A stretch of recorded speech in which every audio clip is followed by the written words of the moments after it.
basang-basa ang dagit, abay damang-dama sa'king kalam ng punong-puno ng pananabik at ng kabalalim. Sa'king bawat paghinga nakatitig lamang sa iyo. Naglakad ka ng dahan-dahan sa pasilyo tungo sa altar ng simbahan. Hahagkanan, di ka bibitawan, wala na akong mahihiling pa. Ikaw at ikaw,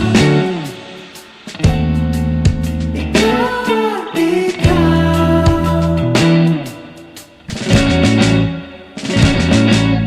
Di maikukumpara, araw-araw kong dala-dala pa po ritong panalangin ko'y makasama ka sa pagtanda. Ang hiling sa Diyos na may gawa, apelido ko'y